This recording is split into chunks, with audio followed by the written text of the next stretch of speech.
I'm Navah Hopkins, and this is SEO in 2024.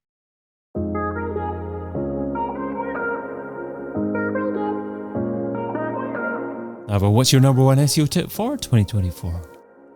Well, this is actually a little bit of a cheat because, as many of you know, I am a PPC with SEO empathy. And my biggest tip for 2024 is to actually begin paying attention and harnessing the learnings that you used to be able to get from dynamic search ads out of Performance Max. And the reason for that is that the ad networks that enabled SEOs to understand how crawlable your site was, whether the content was understandable, what kind of auction prices and value of traffic you could expect from your organic content, as well as just a whole other side of the business. Well, that dynamic search ads type is being rolled into Performance Max. So it's really critical that you understand what you used to be able to get out of that in Performance Max, as well as the bare bones minimum of how to make those function. I will throw out there that because Performance Max is focused on video, display, discover, kind of pretty much all the ad channels, a lot of the work you're doing to make sure that you're put in a really good spot for the generative search experience is going to carry over very well there. So just being mindful about what that change means, what you'll be able to retain, and how you'll be able to move forward. So what are Performance Max ads and why are they different? Sure. So just to kind of outline it, dynamic search ads used to function where they would crawl your site and Google or Microsoft would come up with a text headline. You would write the description. It would be based off of either the feed of your site, the whole index of your site, or particular pages. Performance Max, on the other hand, while still looking at that feed, looking at the particular index of your site, is going to encompass a lot more than just text. It's going to focus on who is your ideal audience, as well as putting ads on video, so YouTube, display, discover, local search ads, not to be confused with local service ads. If there's questions about that, we can go into it. But the main reason why this is so critical is that dynamic search ads had the full of the search term report, which was the equivalent in page for the search query report. What is kind of a mixed bag on reporting is that we get some, not all of the data in our search term reports in Performance Max. So you need to be prepared to kind of make some logical leaps and look at cohorts of content as opposed to the full of it. But you also are going to be able to see what kinds of creative am I starting to serve? Am I serving assets that are resonating well with one group, but maybe not with another? But the most important thing that you're going to be able to harness is, again, how well have you set up your site to be understood by the search engine? So one of the things that a lot of paid folks actually get very frustrated with that I think SEOs will be in a much better spot to contend with is that we see what Google and or Microsoft comes up with Performance Max. We maybe get frustrated with where did this content come from? Where did this content come from? Well, if you don't know where the content came from, i.e., how did Google know to pull a particular bit of text? Where did the image come from? That's a sign that there's something maybe amiss on the SEO front. Vice versa, if you are immaculately happy, then you know that you've set yourself up for success. And that on the organic side, it will be very easy for you to be picked up by the search engine. So using those paid tools, even as a small budget to get that test, or if you want to expand that part of the business and let your SEO work, pay some additional dividends in PPC, both are valid approaches. Lovely. So I'd love to talk more about how to discover what creative works best and how that can positively assist with SEO activities. But Performance Max focuses on who's your ideal audience, as you're saying. So how does it do this, and how can SEO specifically learn from that? So you have the opportunity to help Google along and use audience signals. And these audience signals can be based off of your existing converted customers. It can be based off of the native audiences in market, someone who has an affinity for something. So it just even being able to see what audiences, what cohorts are out there and whether or not what you have resonates with them is useful. But you also can just let it go willy-nilly and let Google kind of figure it out based off of the content. And for an SEO trying to figure out, have I set up my content in the way that my ideal customer is trying to search, engage? Is my content landing? I actually would recommend not putting in audience signals and seeing how does it perform, because then you can see, is the ad network able to perfectly match my content with this user? Now, to be fair, Performance Max is a paid channel, so you are going to pay for that learning, but it is a really valuable learning that you can then take to inform additional content that you might want to put out there. I love it. So what you're essentially saying is, don't give it preconceptions. Don't feed it with preconceptions of who you think your audience is, because it might actually suggest an entirely different audience that could perform better than your preconceived audience.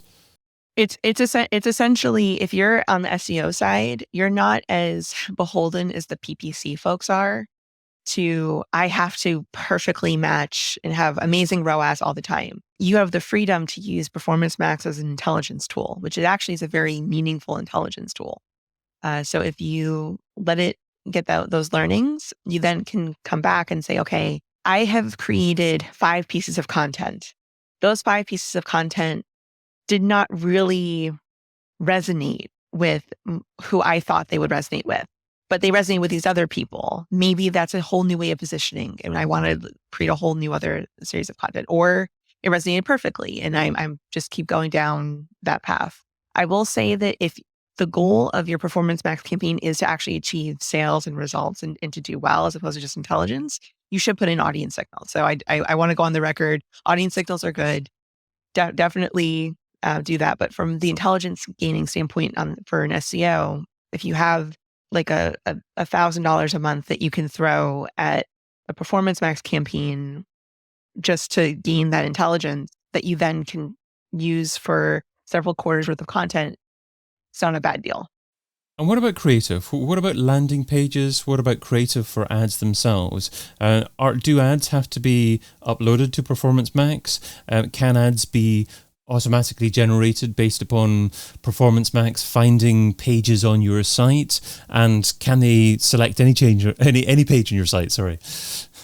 Yeah. That's actually why I wanted this to be the tip, because a lot of SEOs that I talk with and I engage with use dynamic search ads to just kind of, you have your organic site, throw that feed in there, and then you have these beautiful campaigns. Performance Max will behave the same way with that URL expansion tool.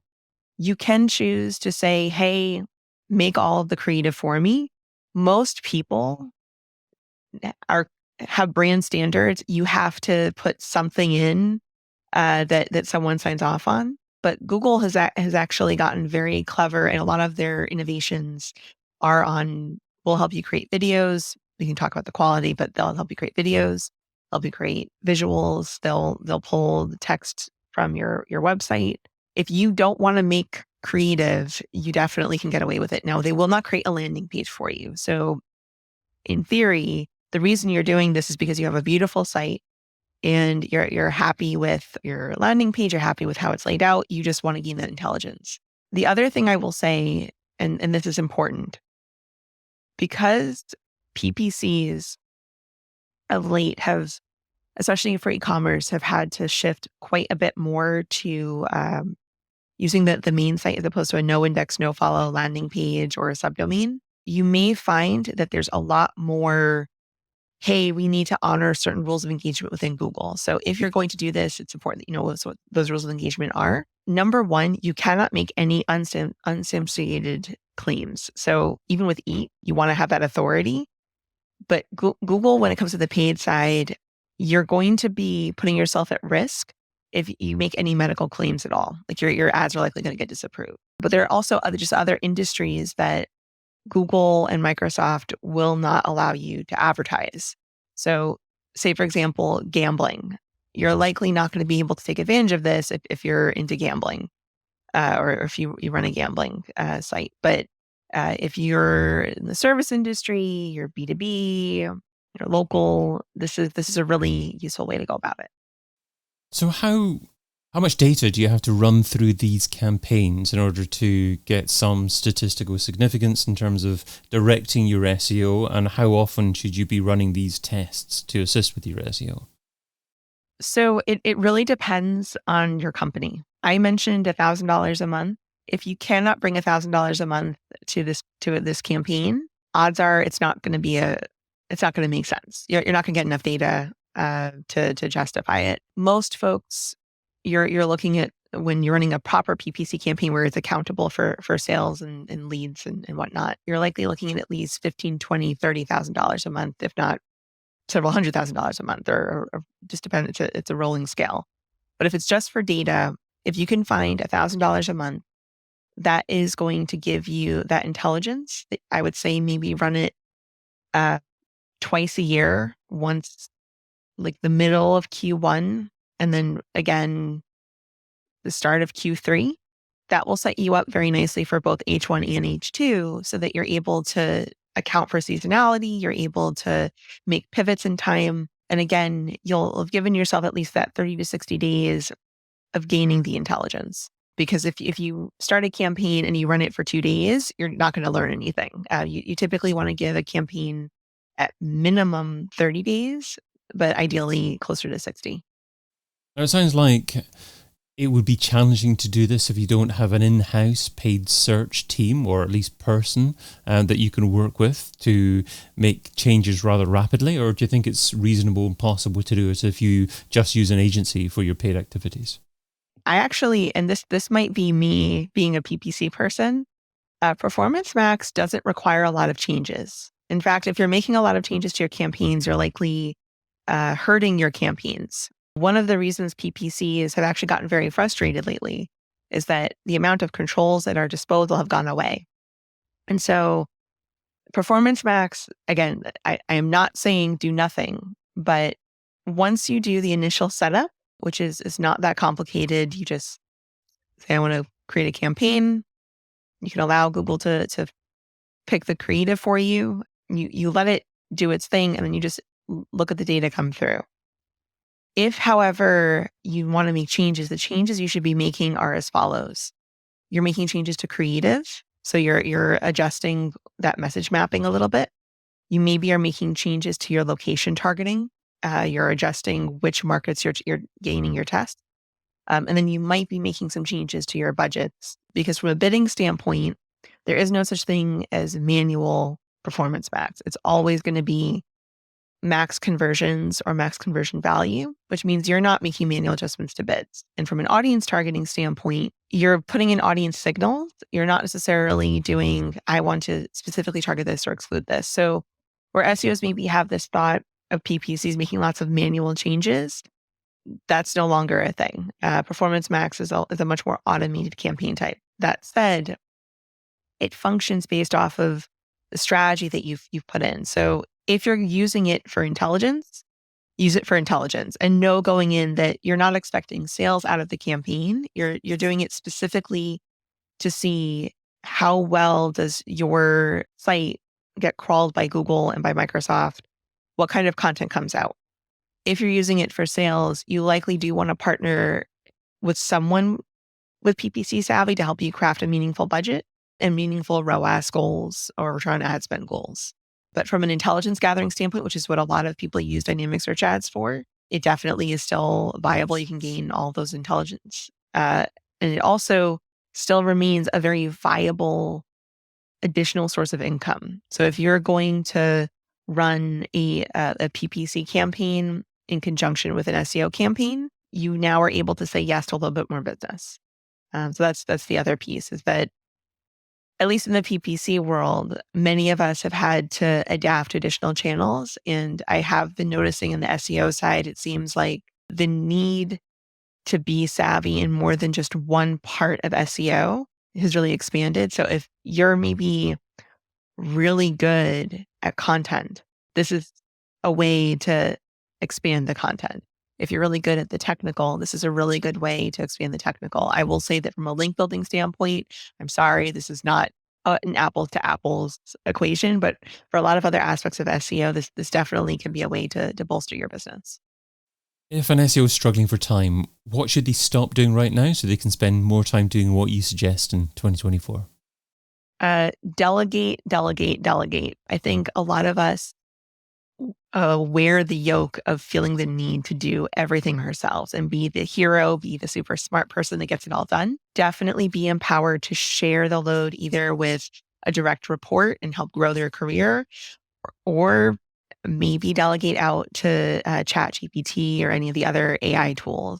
I will say for myself, I put a lot of content out there. I have started dictating entire articles in Voice Assistant, put it in through ChatGPT to format it, and then I take it back and edit it. And that means that instead of spending maybe 2 hours writing a blog post, I spend 15 minutes dictating.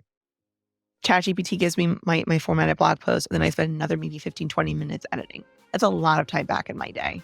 So consider delegating. Navah Hopkins is evangelist at Optimizer, and you can find her over at optimizer.com. That's Optimizer spelled OPTMYZR.com. Navah, thanks so much for being part of SEO in 2024.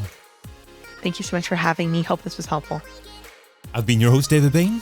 Get your copy of SEO in 2024, the book, over at SEOin2024.com.